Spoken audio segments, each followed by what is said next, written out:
أعوذ بالله السميع العليم من الشيطان الرجيم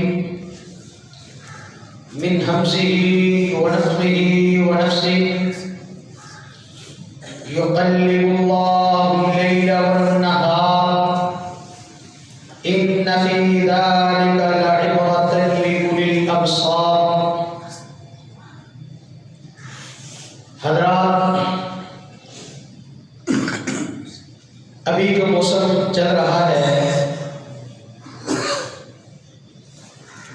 کہ سردی اور موسم سرما آتا جا رہا ہے. سردی کی شدت بڑھتی جا رہی ہے. تو یہ موسم گرمی ہو یا سردی، بہار ہو یا خزاں، یہ موسم بھی اللہ تعالی کی قدرتوں اور اس کی تخلیقات کا مظہر ہے. جس طرح کائنات کی ایک ایک چیز خالق کائنات کی نشاندہی کرتی ہے، اسی طرح یہ موسموں کی تبدیلی، یہ گرمی اور سردی کا آنا جانا، یہ بھی خالق کائنات کی عظیم نشانیوں میں سے ایک نشانی ہے. تو یہ موسم اسلام کے، شریعت کے بہت سارے احکام موسموں کے ساتھ بھی تعلق رکھتے ہیں. تو آج میں آپ کے سامنے ان چند چیزوں کا تذکرہ کرنا چاہتا ہوں جن کا تعلق موسم سرما کے ساتھ ہے. مسائل اور احکام تو بہت سارے ہیں جن کا اس موسم سے خاص تعلق ہے، لیکن ان میں سے چند ایک مسائل اور احکام کا آپ کے سامنے تذکرہ کرنا چاہتا ہوں. سب سے پہلی چیز ہر مسلمان اور مومن کے یہ ذہن میں رہنی چاہیے، اور یہ ایک بہت بڑا مسئلہ ہے جسے کوئی سائنسدان، کوئی موسموں کا ماہر، زمین کی سطحوں پر نظر رکھنے والے آلات، آج تک کوئی یہ نہیں بتا سکا کہ موسم بدلتے کیوں ہیں.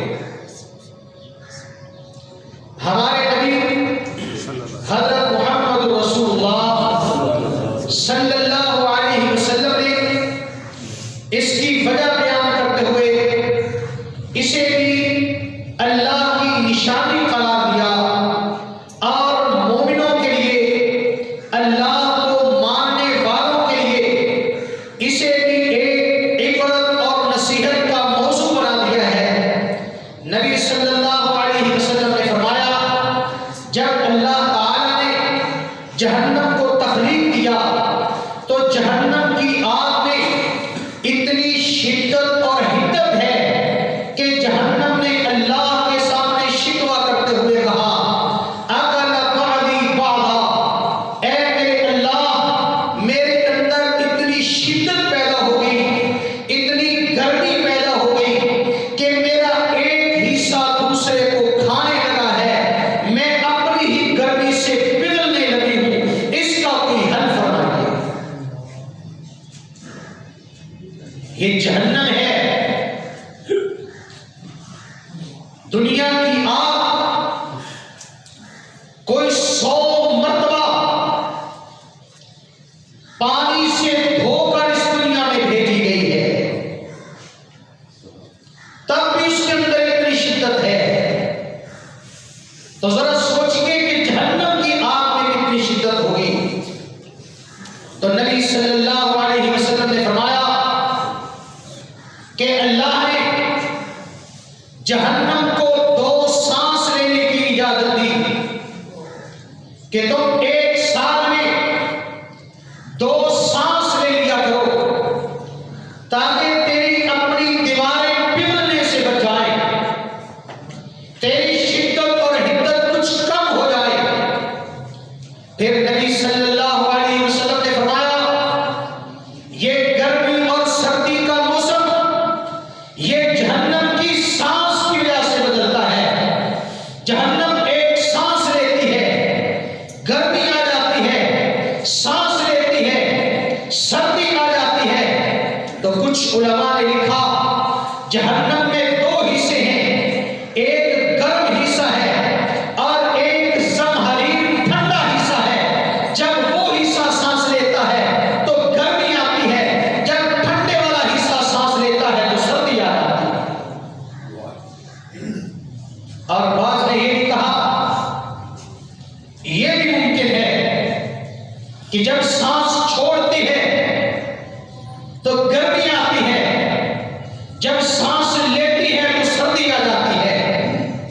یہ موسموں کی تبدیلی اس کائنات کی ایک ایک چیز مومن کو رب یاد دلاتی ہے، مومن کو اس کی زندگی کا مقصد یاد دلاتی ہے۔ کائنات کی ایک ایک چیز کے اندر عبرت موجود ہے، نصیحت موجود ہے۔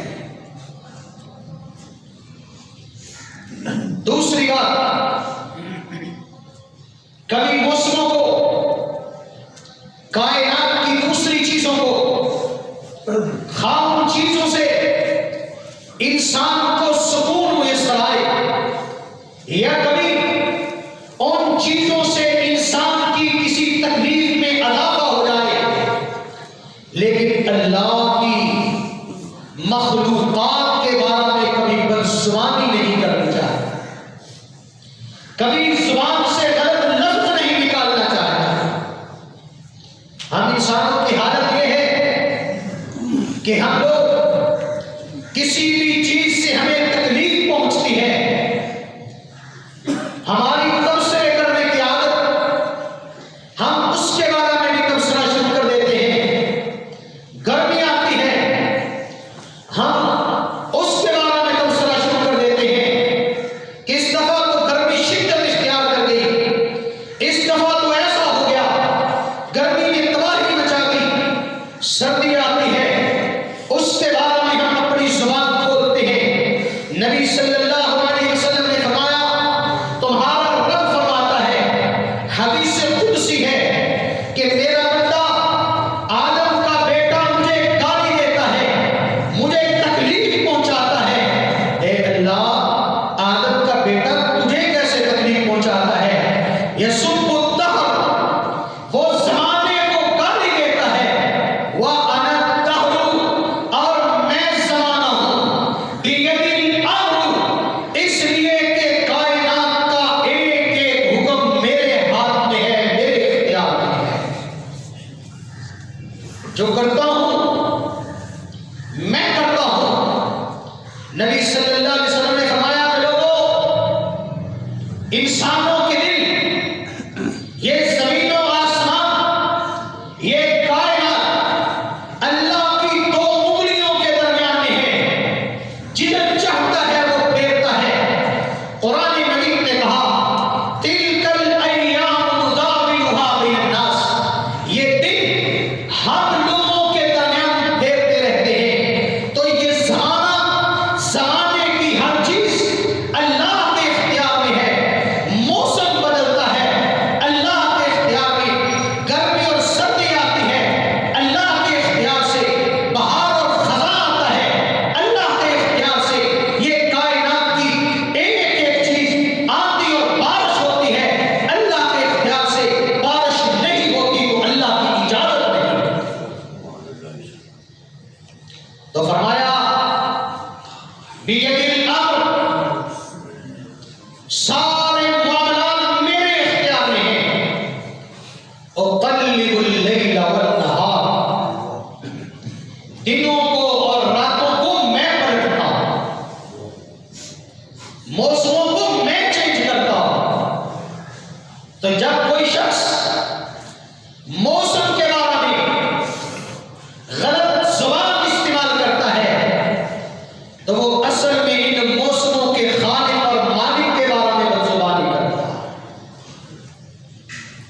اللہ تعالیٰ نے قرآن کریم میں فرمایا کہ لوگوں تم نہیں جانتے ہو کہ دنیا کی کون سی چیز تمہارے لیے مفید ہے اور کون سی چیز نقصان دہ ہے. عسیٰ ان تکرہوا شیئا وہو خیر لکم، ممکن ہے کسی ایک چیز کو تم اپنی عقل اور شعور سے ناپسند کرو، وہو خیر لکم، حالانکہ وہ تمہارے لیے بہتر ہو. وعسیٰ ان تحبوا شیئا وہو شر لکم، اور یہ بھی ممکن ہے کہ تم کسی چیز کو پسند کرو حالانکہ وہ تمہارے لیے نقصان دہ ہو. اس لیے کہ اللہ جانتا ہے تم نہیں جانتے ہو. اس میں حکمت کیا ہے؟ سردی کم پڑے یا زیادہ پڑے، اس میں اللہ کی حکمت ہوتی ہے.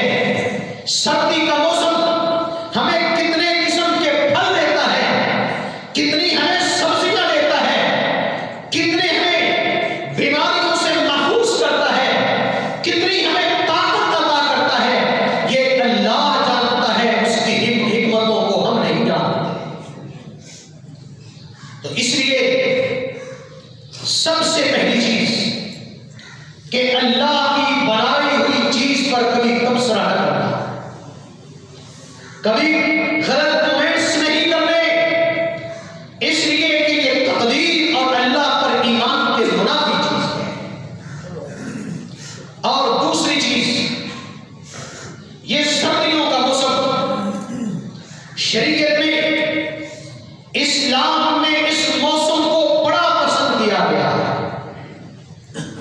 یہ بڑا شاندار موسم ہے. نبی صلی اللہ علیہ وسلم نے فرمایا الشتاء ربیع المؤمن، یہ سردیوں کا موسم یہ مومن کے لیے موسم بہار ہے. جس طرح ایک گرمیوں سے پہلے موسم بہار آتا ہے، جس میں پھول کھلتے ہیں، جس میں پھل پکتے ہیں، جس میں طرح طرح کی خوشبوئیں پیدا ہوتی ہیں، انسان کی طبیعت کھلتی ہے، موسم خوبصورت اور بہترین ہوتے ہیں. اور ایک یہ موسم بہار ہے، یہ وہ موسم بہار ہے جس میں نیکیوں کے پھول کھلتے ہیں، جس میں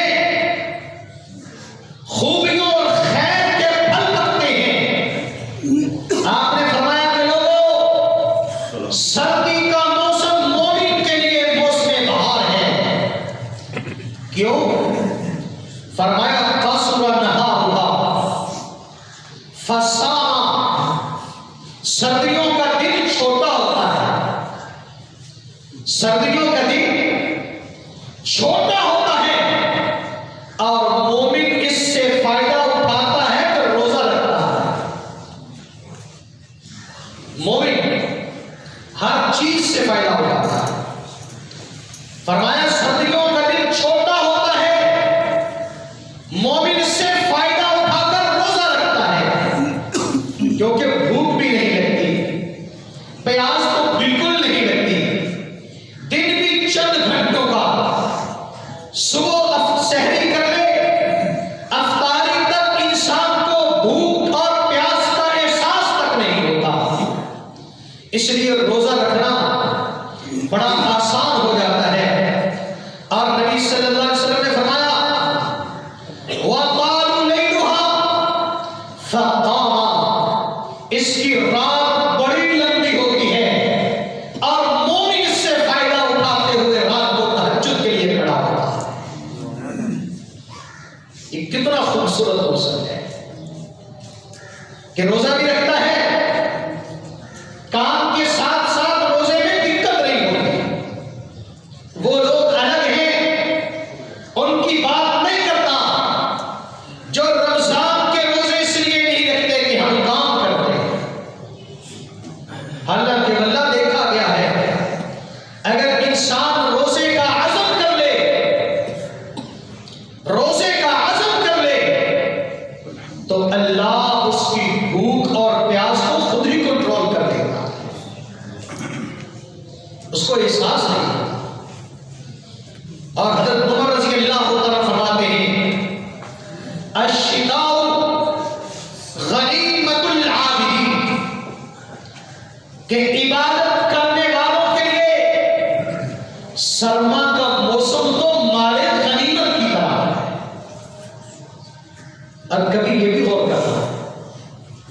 کہ سردیوں کا موسم اللہ نے چھوٹا رکھا کیوں ہے اور گرمیوں کا موسم اللہ نے لمبا کیوں رکھا ہے؟ اس لیے کہ گرمی میں دن کے اندر گرمی کی شدت ہوتی ہے، اس لیے لمبا دن رکھا تاکہ میرے بندے دوپہر کو آرام کریں اور ان کی وہ ڈیوٹی 8 اور 9 گھنٹے کی ڈیوٹی دوپہر کو آرام کرنے کے باوجود بھی پوری ہو جائے۔ اور سردیوں میں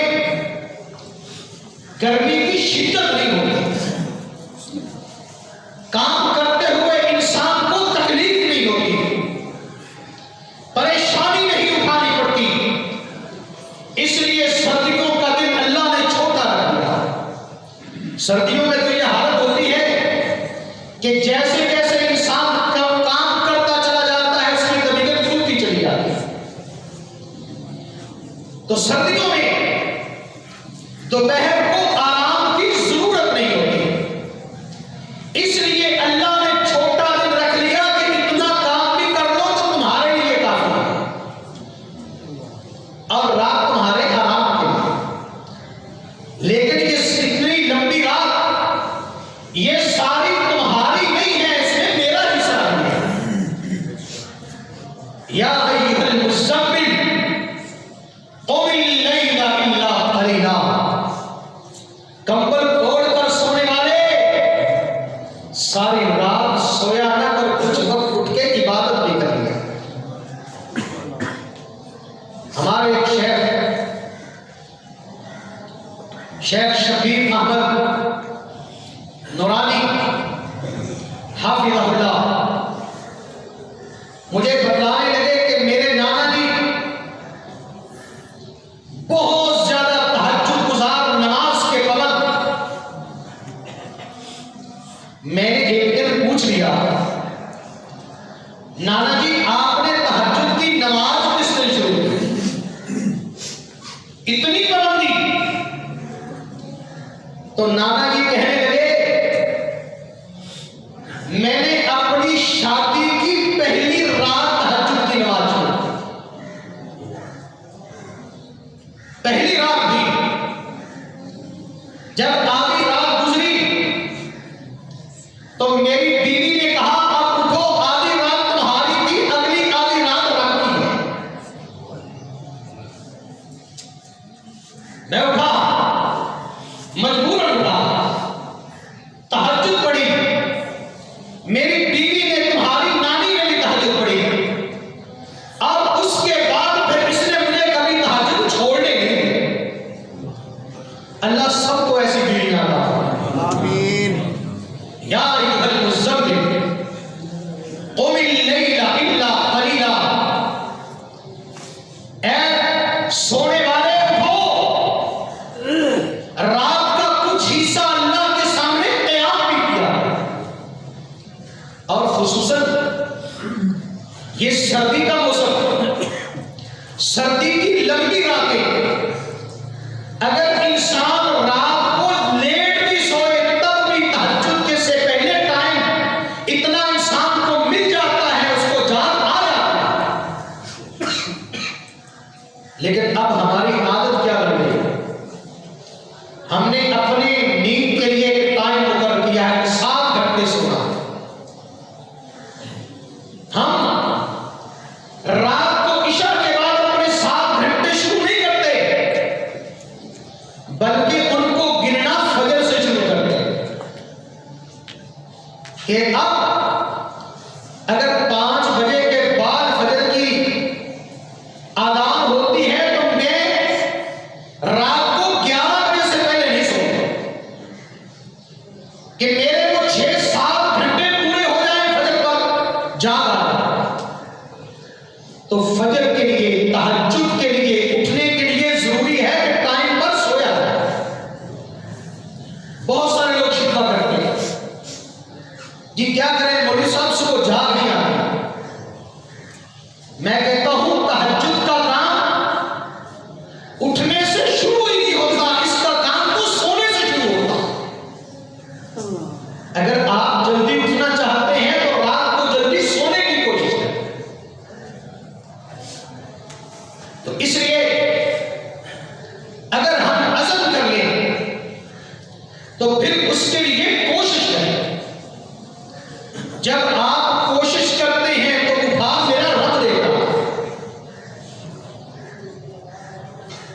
کئی بھائیوں سے پوچھا فجر کی نماز کہتے ہیں کہ کیا کریں جاگیں یا نہیں؟ میں نے کہا جاگنے کے لیے کوئی محنت بھی کی تھی؟ کہتے جی کیا مطلب؟ میں نے کہا جاگنے کے لیے کوئی الارم لگایا تھا؟ کہتے جی الارم تو میں نے نہیں لگایا۔ میں نے کہا پھر اس کا مطلب یہ ہے تم نے سونے کے لیے کوشش کی، اٹھنے کے لیے کوشش بھی نہیں کی۔ والذین جاہدوا فینا لنہدینہم سبلنا، جو ہمارے لیے کوشش کرتا ہے اس کو ہم راستہ دیتے ہیں، اور جو بندہ کوشش نہیں کرتا اس کے لیے بھی اللہ راستہ کھولتا۔ نیت اور کوشش شرط ہے۔ اور دوسرا بڑا مسئلہ تہجد کے لیے ہوتا ہے کہ جی وضو کرنا بڑا مشکل ہے، بستر چھوڑ کر سردی میں جانا اور ٹھنڈے پانی سے وضو کرنا بڑا مشکل کام ہے۔ نبی صلی اللہ علیہ وسلم نے صحابہ سے کہا الا ادلکم علی ما یمحو اللہ بہ الخطایا فیرفع بہ الدرجات۔ لوگو تمہیں بتلاؤں ایسا کام جس سے اللہ تمہارے گناہوں کو مٹا دے اور اپنی جناب میں، اپنی جنت میں تمہارے درجات کو بڑھا دے۔ صحابہ نے کہا اللہ کے نبی ضرور بتائیں۔ فرمایا 3 کام ہیں، 3 کام کر لو اللہ تمہاری ساری غلطیاں بھی مٹا دے گا اور تمہارے درجات بھی سب سے بلند کر دے گا۔ فرمایا اسباغ الوضوء علی المکارہ، پہلا کام جس سے اللہ غلطیاں مٹاتا ہے، درجات بلند کرتا ہے، وہ ایسے وقت میں وضو کرنا ہے جب وضو کرنے کو دل نہ کر رہا۔ اور دنیا میں بھی ایسا ہوتا ہے۔ پچھلے دنوں میں ایک فلسفی کی کتاب پڑھ رہا تھا، اس نے کہا ہم یہ جو مزدوری کرتے ہیں اس پر جو ہمیں پیسے ملتے ہیں یہ جانتے ہو کس چیز کے ہیں؟ اس نے کہا کہ جو کام کرنے کے لیے ہم مشقت اٹھاتے ہیں، صبح اٹھتے ہیں، دفتر جانے کو دل نہیں کرتا پھر بھی جاتے ہیں، ٹائم کی پابندی کرنے کو دل نہیں کرتا پھر بھی کرتے ہیں، کبھی چھٹی کرنے کو دل کرتا ہے پھر بھی نہیں کرتے۔ آپ کو اس مکرے، اس تکلیف کے، اس چیز کے جس کو کرنے کا آپ کا دل نہیں کرتا، اس کے پیسے ملتے ہیں۔ مجھے فوراً یہ حدیث یاد آئی۔ میں نے کہا یہی بات تو میرے نبی نے فرمائی تھی کہ وضو کرو، ایسے وقت میں وضو کرو جب وضو کرنے کو دل نہ کر رہا ہو، اس پر۔ اور گرمی کے موسم میں جب انسان کا نہانے کو دل کر رہا ہو اس پر وضو کر لے تو بہت سی بڑی بات ہے، لیکن سردی میں جب اٹھنے کو دل نہ کر رہا ہو پھر اٹھے، گرم بستر چھوڑنے کو دل نہ کر رہا ہو پھر چھوڑے، ٹھنڈے پانی میں ہاتھ ڈالنے کو دل نہ کر رہا ہو محض رب کی محبت میں ہاتھ ڈالے۔ تو اللہ اس بندے کو اتنا پسند کرتا ہے کہ اس کے پچھلے سارے گناہ معاف کر دے گا۔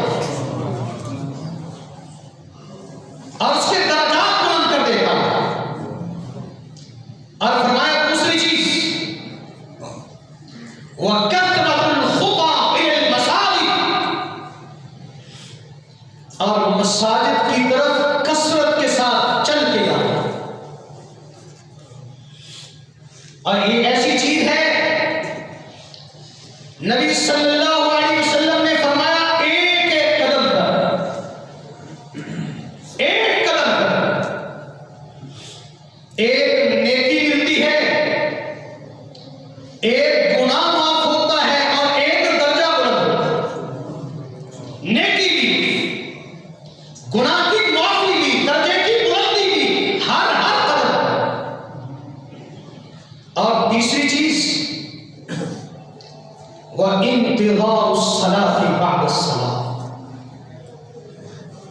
ایک نماز پڑھ لینے کے بعد اگلی نماز کا انتظار، فکر، نماز نہیں پڑھ رہا، مسجد میں نہیں، اپنی دکان پر بیٹھا ہے، اپنے دفتر میں ہے، کاروبار میں، لیکن صرف دل میں اگلی نماز کی فکر ہے۔ جب تک یہ فکر ہوتی ہے گناہ معاف ہوتے رہتے ہیں، درجات بلند ہوتے رہتے ہیں، صرف فکر کرنے سے۔ فرمائیے تین چیزیں ہیں، اور نبی صلی اللہ علیہ وسلم نے تہجد کی فضیلت بیان کرتے ہوئے فرمایا کہ لوگوں تہجد کی نماز پڑھو، یہ تم سے پہلے اولیاء اللہ کی علامت ہے، اولیاء اللہ کی نشانی ہے۔ اور اللہ تعالیٰ نے قرآن مجید میں مومنوں کی نشانیاں بیان کرتے ہوئے فرمایا کانوا قلیلا من اللیل ما یہجعون، مومن وہ ہیں جو ساری رات نہیں سوتے، رات کا کچھ حصہ سوتے ہیں، کچھ حصہ سوتے ہیں، باقی اپنے مالک کو یاد کرتے ہیں۔ مجھے ایک تاریخ کا واقعہ یاد آیا،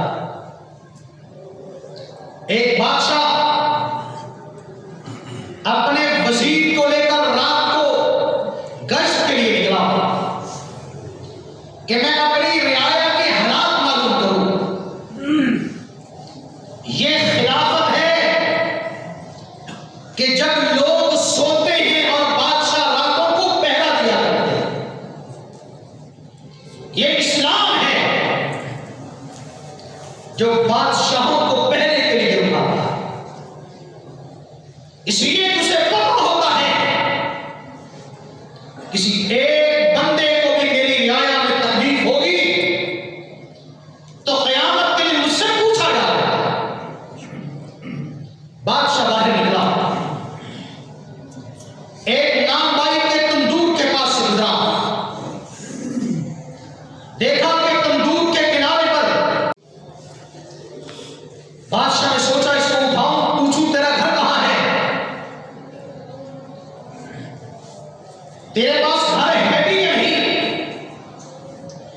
تو کس وجہ سے ادھر سویا ہوا ہے۔ پھر سوچا مزدور آدمی ہے، اٹھاؤں گا، سردی کا موسم ہے، کہیں اس بیچارے کی نیند خراب نہ ہو۔ وزیر کو کہا کہ انتظام کرو کہ اس کو دربار میں حاضر کرو۔ صبح اسے دربار میں لایا گیا، بادشاہ نے پوچھا اللہ والے بتا تیری رات کیسی گزری، اتنی شدید سردی میں، اتنی ٹھنڈی رات میں تو ایسے ہی سویا ہوا تھا۔ سوچا کہ یہ کہے گا مشکل رات گزری، بات آگے چلاؤں گا کہ تیرے پاس گھر نہیں ہے تو میں تمہیں گھر دے گا۔ کہا تیری رات کیسے گزری، اس نے کہا بادشاہ سلامت، میری آدھی رات آپ جیسی گزری اور آدھی رات آپ سے اچھی گزری۔ بادشاہ بڑا حیران ہوا، کہا آدھی تیری جیسی اور آدھی مجھ سے بھی اچھی۔ اس نے کہا اس طرح کہ میں گرم تندور کے دھانے پر سو گیا، آدھی رات تک تندور گرم رہا اور میں سویا رہا، آدھی رات تک تو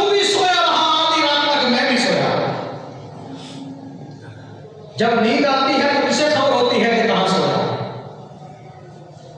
اور جب آدھی رات کے بعد تندور ٹھنڈا ہوا تو سردی کی شدت سے مجھے جاگ آئی، میں اٹھا، وضو کیا اور رب کے حضور کھڑا ہوا۔ تو آدھی رات تم نے بھی سو کر گزاری، میں نے بھی سو کر گزاری، اور اگلی آدھی رات تو سویا رہا اور میں رب کے حضور کھڑے ہو کے رب سے تعلق قائم کیے رکھا۔ میں تہجد کی نماز پڑھتا رہا، اس لیے میری آدھی رات آپ کی رات سے اچھی ہوئی۔ نبی صلی اللہ علیہ وسلم نے فرمایا افضل الصلاۃ بعد المکتوبۃ صلاۃ اللیل، فرض نماز کے بعد جو نماز سب سے افضل نماز ہے وہ نماز ہے جو رات کو تہجد کے وقت پڑھی جاتی ہے، سب سے افضل نماز۔ اور ایک حدیث میں رسول اللہ صلی اللہ علیہ وسلم نے فرمایا دعا کی قبولیت کے دو بڑے وقت ہیں، ایک فرض نماز کے بعد کا وقت ہے، دوسرا تہجد کے بعد کا۔ بلکہ آپ نے فرمایا ہر رات میں ایک گھڑی آتی ہے، اس گھڑی میں جو مسلمان بھی کھڑے ہو کے نماز کی حالت میں اللہ سے مانگتا ہے، خواہ آخرت مانگے یا دنیا مانگے، اللہ اس کی وہ مراد، وہ مانگ ضرور پوری کرتا ہے۔ اس لیے عزیزو، یہ ایام بڑے قیمتی ایام ہیں۔ دن میں روزہ رکھنا، ایک روزہ انسان کو 70 سال کی مسافت سے جہنم سے دور کر دیتا ہے۔ اور آج کے موسم میں روزہ رکھنا کوئی مشکل کام نہیں، اور باقی رہا جاگ نہیں آتی۔ نبی صلی اللہ علیہ وسلم کو شکایت کی گئی، آپ نے فرمایا شکایت یہ کی گئی کہ فلاں بندہ صبح اٹھتا نہیں، جاگتا نہیں، بڑی کوشش کر اٹھتا ہے۔ آپ نے فرمایا جاگتے ہو، وہ کیوں نہیں اٹھتا؟ صحیح بخاری کی حدیث، آپ نے فرمایا اصل بات یہ ہے کہ شیطان اس کے کان میں پیشاب کر دیتا ہے، شیطان کے پیشاب کی نحوست سے اسے جاگ دیتا ہے۔ اور ایک حدیث میں نبی صلی اللہ علیہ وسلم نے فرمایا جب رات کو تم سوتے ہو، شیطان تمہارے سر پر 3 گرے لگا دیتا ہے۔ ایک گرا لگاتا ہے، اس پر پڑھ کے پھونکتا ہے کہ رات بڑی لمبی ہے۔ پھر دوسری گرا لگاتا ہے، اس پر بھی یہی پھونکتا ہے۔ پھر تیسری گرا لگاتا ہے، اور جانتے نا کس کو کیا ہوتا ہے؟ جاگ بھی آ گئی، اٹھا بھی، لیکن گھڑی دیکھتا ہے ابھی بڑا ٹائم پڑا ہے، اٹھنے کی توفیق نہیں ہوتی۔ فرمایا اگر بندہ صبح اٹھے اور اللہ کا ذکر کرے، یعنی اٹھنے کی دعا پڑھے، تو شیطان کی لگائی ہوئی ایک گرہ کھل جاتا ہے۔ پھر جب وضو کرتا ہے، شیطان کی دوسری گرہ کھل جاتی ہے، اور جب نماز کے لیے کھڑا ہوتا ہے تو شیطان کی تیسری گرہ کھل جاتی ہے۔ اور انسان کا نفس طیب اور پاک اور نشیط ہو جاتا ہے۔ فرمایا اگر وہ صبح نہ اٹھے تو پھر اس کا دن اس طرح گزرتا ہے کہ اس کا نفس خبیث